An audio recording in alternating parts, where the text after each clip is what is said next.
Jatango moya tuse ye wabera wenjawulo Jatango moya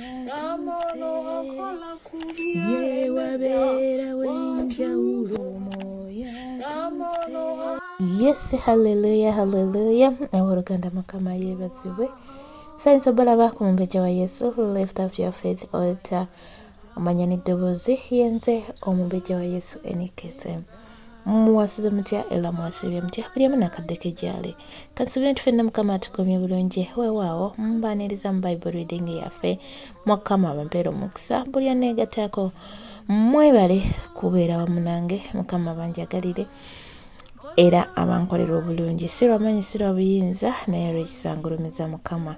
Yes, onakolerera mbaniriza mu Bible reading yaffe nsaba tusome ku kitabo kya Mukama tugende maaso paka Mwoyo Mutukuvu anabatulungamiza abampeera omukisa Mukama nga tugenda maaso. Kati ko olwo omwoyo wa Mukama taza tukwaniriza dadi wange gw'omusumba omulungi. Leka tutegeere ekyo ky'oyagala tumanye. Leka tumanye obuziba bwo. Leka tukunanye ebikolwa byo. Ofuge mu magezi gaffe. Ofuge mu bye tuyize. Otusomese okuva ku lubereberye paka ku nkomerero mu linnya lya Yesu Kristo Omwana wa Katonda omulamu. Era buli kye tusoma tukiwonga wansi w'endagaano y'omusaayi gwa Yesu tugaana egy'emyoyo emibi egibbe bye tuyize mu linnya lya Yesu Kristo tuwonga wansi w'endagaano y'omusaayi gwa Yesu era n'ekigambo kyaffe eky'olwaleero tukiwonga n'endagaano y'omusaayi gwa Yesu. Leka omwoyo wa Mukama okulembere mu buli kye tukola. Leka okulembere mu kigambo kyaffe. Leka okulembere mu Bayibuli eno. Leka tutegeere ebyo bajjajjaffe bye baakolanga mu linnya lya Yesu Kristo Omwana wa Katonda omulamu. Weebala omwoyo wa Mukama, weebala omusumba omwoyo mutukuvu. Mwoyo mutukuvu taata tusaba okulembere mu magenda gaffe n'amada gaffe mu linnya lya Yesu Kristo Omwana wa Katonda omulamu. Amen. Essula 19. Mukama Katonda wo bw'alizikiriza amawanga, Mukama Katonda wo ensi yaago gy'akuwa, onoobasikira n'otula mu bibuga byabwe ne mu nnyumba zaabwe. Olyeyawulira ebibuga bisatu wakati mu nsi yo, Mukama Katonda wo gy'akuwa okugirya. Olyerimira oluguudo era olisala mu nsalo z'ensi yo, Mukama Katonda wo gy'akusisa okuba ebitundu bisatu, buli atta omuntu addukirenga omwo. Era eno y'ensonga yo yatta omuntu anaddukiranga omwo n'abanga mulamu. Buli anattanga munne nga tamanyiridde so nga tamukyawanga lubereberye. Ng'omuntu bw'ayingira mu kibira ne munne okutema omuti, n'agalula embazzi omukono gw'okutema omuti, embazzi n'ewanguka mu kiti kyayo n'egwa ku munne n'okufa n'afa. Anaddukiranga mu kimu ku bibuga ebyo n'aba mulamu. Awala n'eggwanga ly'omusaayi alemenga okugoberera eyatta omuntu, omutima gwe nga gukyasungwadde, n'amutuukako kubanga olugendo lunene, n'amufumita okumutta, so nga tasaanidde kufa kubanga tamukyawanga lubereberye. Kyenva nkulagira nga njogera nti olyeyawulira ebibuga bisatu. Era obanga Mukama Katonda waligaziya ensalo yo nga bwe yalayirira bajjajjaabo n'akuwa ensi yonna gye yasuubiza okuwa bajjajjaabo, bw'oneekuumanga ekiragiro kino kyonna okukikola kye nkulagira leero, okwagalanga Mukama Katonda wo n'okutambuliranga mu makubo ge bulijjo, n'olyoka weeyongerera ebibuga bisatu ebirala ku bino ebisatu. Omusaayi ogutaliiko musango guleme okuyiika mu nsi yo Mukama Katonda wo gy'akuwa okuba obusika, bwe kityo omusaayi ne gukubaako. Naye omuntu yenna bw'akyawanga munne n'amuteega n'amugolokokerako n'amufumita okumutta n'okufa n'afa, n'addukira mu kimu ku bibuga ebyo, kale abakadde b'ekibuga kye banaatumanga ne bamuggyayo ne bamuwaayo mukono gw'oyo awala n'eggwanga ly'omusaayi afe. Eriiso lyo terimusaasiranga, naye onojjangawo mu Isirayiri omusaayi ogutaliiko musango olyoke olabenga ebirungi. Tojjululanga nsalo ya muliraanwa wo ab'edda gye baasimba, mu busika awo bw'olisika mu nsi Mukama Katonda wo gy'akuwa okugirya. Omujulirwa omu tagolokokeranga ku muntu olw'obutali butuukirivu bwonna oba olw'ekibi kyonna, mu kibi kyonna ky'ayonoona. Olw'akamwa k'abajulirwa ababiri oba olw'akamwa k'abajulirwa abasatu, ekigambo kinaanywezebwanga. Omujulirwa atali mutuukirivu bw'agolokokeranga ku muntu yenna okutegeeza ng'akoze bubi, abasajja bombi abawakana empaka ezo banaayimiriranga mu maaso ga Mukama, mu maaso g'abakabona n'abalamuzi abalibaawo mu nnaku ziri, kale abalamuzi banaakemerezanga nnyo, era laba omujulirwa oyo bw'anaabanga omujulirwa ow'obulimba era ng'awaayirizza muganda we, kale munaamukoleranga nga bw'abadde alowooza okukola muganda we, bw'otyo bw'onojjangawo obubi wakati wo. N'abo abasigalawo banaawuliranga ne batya ne batakola nate okuva ku biro biri obubi bwonna obulinga obwo wakati wo. So n'eriiso lyo terisaasiranga. Obulamu bugattwenga obulamu, eriiso ligattwenga eriiso, erinnyo ligattwenga erinnyo, omukono gugattwenga omukono, ekigere kigattwenga ekigere.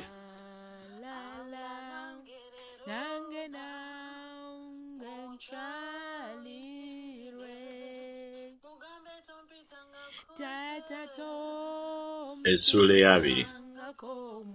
Bw'otabalanga okulwana n'abalabe bo, n'olaba embalaasi n'amagaali n'abantu abakusinga obungi, tobatyanga, kubanga Mukama Katonda wo ali wamu naawe, eyakuggya mu nsi y'e Misiri. Awo olunaatuukanga bwe munaasembereranga olutalo, kabona anajjanga n'ayogera n'abantu, n'abagamba nti, wulira ggwe Isirayiri, musemberera olutalo leero okulwana n'abalabe bammwe. Omutima gwammwe teguddiriranga, temutya so temukankana, so temubatekemukira, kubanga Mukama Katonda wammwe yeewuuyo agenda nammwe okubalwanirira eri abalabe bammwe okubalokola. Era abaami banaayogeranga n'abantu nga bagamba nti, muntu ki ali wano eyazimba ennyumba empya so nga tannagitukuza? Agenda addeyo eka aleme okufiira mu lutalo, omulala n'agitukuza. Era muntu ki ali wano eyasimba olusuku lw'emizabbibu so nga tannalya ku bibala byalwo? Agende addeyo eka aleme okufiira mu lutalo, omulala n'alya ebibala byalwo. Era muntu ki ali wano eyayogereza omukazi so nga tannamuwasa? Agende addeyo eka aleme okufiira mu lutalo, omulala n'amuwasa. Era abaami baneeyongeranga okugamba abantu ne boogera nti, muntu ki ali wano atya era alina omutima oguddirira? Agende addeyo eka emitima gy'abaganda be gireme okusaanuuka ng'omutima gwe. Awo olunaatuukanga abaami bwe banaamalanga okwogera n'abantu, banassangawo abakulu b'eggye okukulembera abantu. Bw'onoosembereranga ekibuga okulwana nakyo, n'olyoka okirangiriranga emirembe. Awo olunaatuukanga bwe kinaddangamu eby'emirembe ne kikuggulirawo, abantu bonna abalabika omwo banaafuukanga ab'omusolo, era banaakuweerezanga. Era bwe kitakkirizanga kulagaana mirembe naawe, naye nga kyagala okulwana naawe, n'olyoka okizingizanga. Era Mukama Katonda wo bw'anaakigabulanga mu mukono gwo, onottanga buli musajja waamu n'obwogi bw'ekitala. Naye abakazi n'abaana abato, n'ebisibo, ne byonna ebiri mu kibuga, omunyago gwakyo gwonna, oneetwaliranga okuba omunyago. Era onoolyanga omunyago gw'abalabe bo Mukama Katonda wo gwe yakuwa. Bw'otyo bw'onookolanga ebibuga byonna ebikuli ewala ennyo, ebitali bya ku bibuga by'amawanga gano. Naye ku bibuga by'abantu bano Mukama Katonda wo baakuwa okuba obusika, towonyangako kintu ekissa omukka kiremenga okufa. Naye onoobazikiririzanga ddala: Omukiiti, n'Omwamoli, Omukanani, n'Omuperezi, Omukiivi, n'Omuyebusi, nga Mukama Katonda wo bwe yakulagira, balemenga okubayigiriza okukolanga eby'emizizo byabwe byonna bwe biri bye baakoleranga bakatonda baabwe. Bwe mutyo mwandisobezza Mukama Katonda wammwe. Bw'onoomalanga ebiro bingi ng'ozingizza ekibuga olwana nakyo okukinyaga, tozikirizanga miti gyakyo ng'ogigalulira embazzi, kubanga oyinza okugiryako, era togitemanga, kubanga omuti ogw'omu nsiko muntu gw'okuguzingiza gwo. Emiti egyo gyokka gy'omanyi nga si miti gya kulyako, gy'onoozikirizanga gy'onootemanga, era onoozimbiranga ebigo ku kibuga ekirwana naawe okutuusa lwe kirigwa.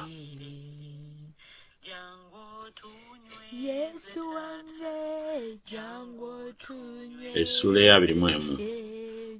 Omuntu bw'anaasangibwanga ng'attiddwa mu nsi Mukama Katonda wo gy'akuwa okugirya ng'ali mu nsiko, so tekimanyibwa bw'ali amukubye, abakadde bo n'abalamuzi bo ne balyoka bafulumanga, era banaageranga okutuuka ku bibuga ebimwetoolodde oyo eyattibwa.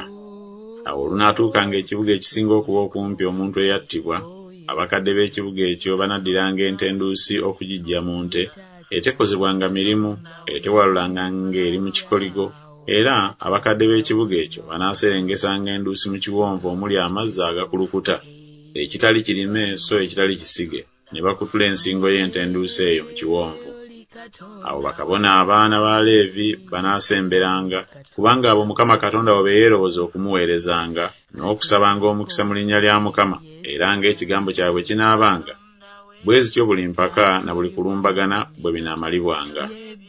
Awo abakadde bonna ab'ekibuga ekyo abasinga okuba okumpi omuntu eyattibwa bananaabiranga engalo ku ntenduusi ekutuddwako ensingo mu kiwonvu, era banaddangamu ne boogera nti, engalo zaffe si ze zaayiwa omusaayi guno, so n'amaaso gaffe tegaagulaba. Sonyiwa, Ayi Mukama, abantu bo Isirayiri be wanunula, so toganya musaayi ogutaliiko musango okuba wakati mu bantu bo Isirayiri. Kale omusaayi gunaabasonyiyibwanga. Bw'otyo bw'onojjangawo omusaayi ogutaliiko musango wakati wo, bw'onookolanga ekiri mu maaso ga Mukama ekirungi. Bw'onootabaalanga okulwana n'abalabe bo, Mukama Katonda wo n'abagabula mu mikono gyo, n'obatwala nga mwandu, n'olaba mu mwandu omukazi omulungi n'omwegomba, n'oyagala okumuwasa, n'olyoka omutwala ng'ewuwo mu nnyumba yo, naye anaamwanga omutwe gwe n'asala enjala ze, era anaayambulanga ebyambalo eby'obunyage bwe, n'abeera mu nnyumba yo n'amala omwezi omulamba ng'akaabira kitaawe ne nnyina. Kale oluvannyuma n'olyoka oyingira gy'ali, n'obabba naye nga mukazi wo. Awo olunaatuukanga bw'otoomusanyukirenga n'akatono, onoomulekanga okugenda gy'ayagala, naye tomutundangamu bintu n'akatono. Tomukolanga ng'omuzaana, kubanga wamutoowaza. Omusajja bw'abanga n'abakazi babiri, omu nga muganzi omulala nga mukyawe, era nga bombi baamuzaalira abaana, omuganzi n'omukyawe, era omwana ow'obulenzi omubereberye bw'abanga ow'omukyawe, awo olunaatuukanga ku lunaku lw'alisisa abaana be ebyo by'alina, tafuulanga mwana wa muganzi okuba omubereberye, omwana w'omukyawe ye mubereberye ng'akyali mulamu. Naye anakkirizanga omubereberye, omwana w'omukyawe, ng'amuwa emigabo ebiri ku ebyo byonna by'alina, kubanga oyo kwe kusooka kw'amaanyi ge eby'omubereberye bibye. Omuntu bw'abanga ne mutabani we omukakanyavu omujeemu, atakkiriza kugondera ddoboozi lya kitaawe, newaakubadde eddoboozi lya nnyina, era newaakubadde nga bamubonereza, nga takkiriza kubawulira, kale kitaawe ne nnyina banaamukwatanga ne bamufulumya eri abakadde ab'omu kibuga kyabwe n'eri wankaaki w'ekifo kyabwe, ne bagamba abakadde ab'omu kibuga kyabwe nti, omwana waffe ono mukakanyavu mujeemu, takkiriza kugondera ddoboozi lyaffe, wa mpisa mbi era mutamiivu. Abasajja bonna ab'omu kibuga kyabwe ne bamukuba amayinja okumutta.